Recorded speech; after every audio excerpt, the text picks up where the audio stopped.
22 Ιουλίου του φέτος, του 24.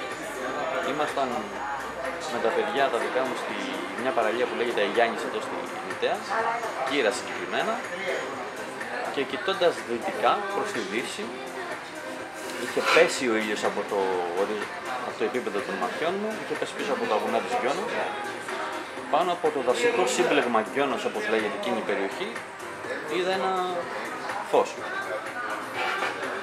Θεώρησα ότι είναι κάποιο αεροπλάνο, αλλά επειδή ήταν για πολλά δευτερόλεπτα σταθερό, η δεύτερη μου σκέψη είναι ότι είναι κάποιος πλανήτης. Άνοιξε μια εφαρμογή στο κινητό να προσπαθήσω να καταλάβω τι γίνεται. Όση ώρα άνοιγα την εφαρμογή στο κινητό, φώναξε και τα παιδιά να δουν το πλανήτη, γιατί ήταν πολύ φωτεινός. Αν αυτά έκανα, ξέρω εγώ, 20 δευτερόλεπτα να μιλήσω στα παιδιά, τα οποία δεν γυρίσανε ποτέ να το δούνε, και να ανοίξω την εφαρμογή στο κινητό, εμφανίστηκε άλλο ένα ίδιο αντικείμενο, ας πούμε ένα δίδυμο αντικείμενο, στο ίδιο υψόμετρο, σύμφωνα πάντα με τα δικά μου τα μάτια, έτσι. Μέσα σε ελάχιστα δευτερόλεπτα αυτά τα δύο τα αντικείμενα, τα φωτεινά αντικείμενα γίναν ένα, σαν να πλεχτήκανε μεταξύ τους.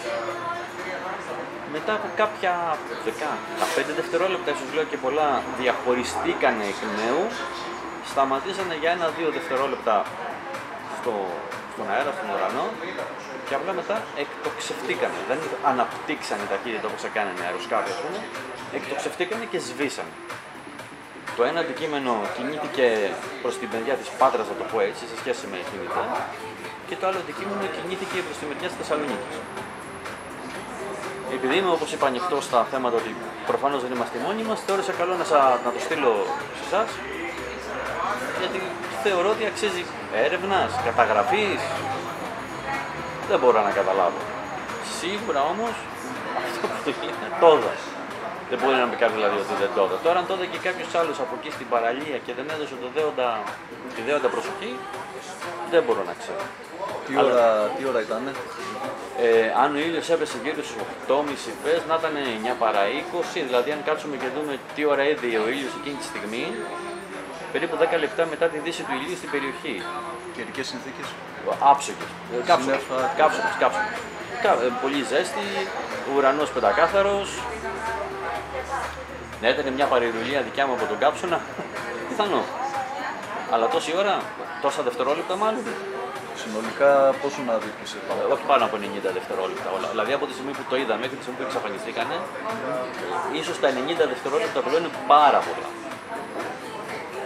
Αυτό που ξέχασα να πω και το θυμήθηκα τώρα είναι ότι όταν το δεύτερο αντικείμενο ενώθηκε με το πρώτο, η πορεία του ήταν ξεκάθαρη, ήταν σταθερή μέχρι που ενωθήκανε. Δηλαδή το είδα να ύπταται για να ενωθεί με το αντικείμενο νούμερο 1. Και λέω αντικείμενο γιατί προφανώς δεν ξέρω τι είναι. Αλλά θα επιμείνω ότι αποκλείεται να ήταν αεροσκάφη, γιατί τα μόνα αεροσκάφη που μπορούν να μείνουν σταθερά στον αέρα είναι το ελικόπτερο. Αποκλείεται να το βλέπα τόσο μακριά το ελικόπτερο. Στην αρχή πίστεψα ότι είναι αντανάκλαση του ήλιου σε κάποιο αεροσκάφος, ελικόπτερο όπως προείπα. Μετά μου λέω δεν γίνεται γιατί είναι μακριά να το δω. Μετά πίστεψα ότι είναι κάποιος πλανήτης. Η εφαρμογή θα μου έλεγε ότι είναι. Μου είπε μάλλον ότι είναι η Αφροδίτη, αλλά δεν συνάδει η περιοχή που το βλέπα εγώ. Η Αφροδίτη ήταν πολύ πιο αριστερά και πίσω από τα βουνά, σύμφωνα με την εφαρμογή. Οπότε θεώρησα ότι είναι κάτι το οποίο δεν ήταν ούτε πλανήτης, ούτε αεροσκάφος, ελικόπτερο. Οπότε ήταν κάτι σαν αεροσκάφος από αλλού. Πριν εκτοξευθούν και εξαφανιστούν, η κίνησή τους ήταν ομαλή? Ναι, καθ' όλη τη διάρκεια η κίνηση ήταν από δεξιά, όπως κοιτάμε εμείς, προς αριστερά για το αντικείμενο 2, να το πω έτσι, για να ενωθούν. Και μετά η κίνησή τους, όταν διαχωριστήκαν, μείνανε για ελάχιστα δευτερόλεπτα στο ίδιο υψόμετρο, και όταν εξαφανιστήκανε, το μόνο που είδαν ότι απλά εκτοξευθήκανε. Τώρα, αν κάνανε κάποια άλλη κίνηση μετά που χάθηκε το φως, δεν μπορώ να ξέρω. Ήχος δεν υπήρχε, ή τουλάχιστον σε μένα δεν έφτασε ήχος. Και δεν μπορώ βέβαια να προσδιορίσω την απόσταση που το έβλεπα, γιατί ήταν κοντρά, όπως λέμε εμείς εδώ, πάνω από το δασικό σύμπλεγμα Γιώνας. Αυτό ήθελα να σου ρωτήσω, οι διαγραφές απορία, δηλαδή από κάτω, να είχαμε μια κάτωψη, ή ήταν από κάτω? Έτσι όπως τη βλέπω τώρα την περιοχή, ήταν στο δασικό σύμπλεγμα Κιώνας, μεταξύ χοντρά μεταξύ των χωριών Αγία Ευθυμία και Βουνιχώρα. Μεταξύ των χωριών Αγία Ευθυμία και Βουνιχώρα. Ναι, αυτό. Μεταξύ Αγία Ευθυμία και Βουνιχώρα, δηλαδή αν μπορούσαμε να το δούμε από πάνω προς τα κάτω, όπως είπες μια κάτωψη, είναι μεταξύ των χωριών Αγία Ευθυμία και Βουνιχώρα.